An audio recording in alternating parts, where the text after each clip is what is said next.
কি ভাবছিস? মহাভারত। কি? মহাভারত চলছে মাথার মধ্যে। একটু সহজ ভাষায় বলবি? তুই ভাব, আমাদের ভেতর কত খারাপ গুণ আছে, কত হিংসা, রাগ, অহংকার, কাম, ক্রোধ, লালসা। এই সমস্ত খারাপ গুণগুলো যদি কৌরবদের প্রতীক হয়, আর আমাদের মধ্যে থাকা হাতে গোনা কয়েকটা ভালো গুণ যদি পাণ্ডবদের প্রতীক হয়, তাহলে ধৃতরাষ্ট্র কে বলতো? কে? স্বার্থপরতা। কারণ ওখান থেকেই তো সমস্ত খারাপ গুণের জন্ম।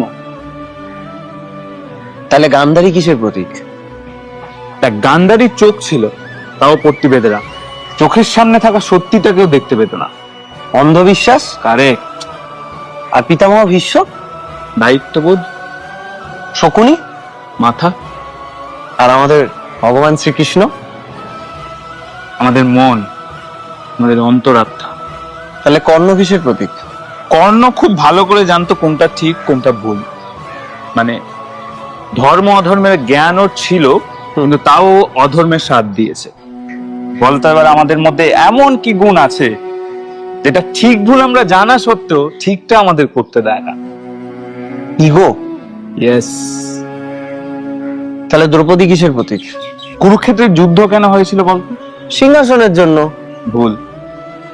সিংহাসনের জন্যই যদি যুদ্ধ হতো তাহলে পাণ্ডবরা অনেক আগেই যুদ্ধ করতে পারতো, কিন্তু সেটা করেনি। করেছে কখন? দ্রৌপদীর বস্ত্র হরণের পর। ইয়েস। তাই দ্রৌপদী এখানে আমাদের আত্মসম্মানের প্রতীক। আর আমাদের আত্মসম্মানে যখন আঘাত লাগে, তখন আমাদের হাতে গোনা যে ভালো কয়েকটা গুণ আছে, তারা আমাদের ভেতর ভেতর হাজারটা তামসিক গুণ, মানে খারাপ গুণগুলোর সাথে যে ক্রমাগত যুদ্ধ চালিয়ে যায়, সেটাই কি আসল কুরুক্ষেত্র নয়? কারেক্ট।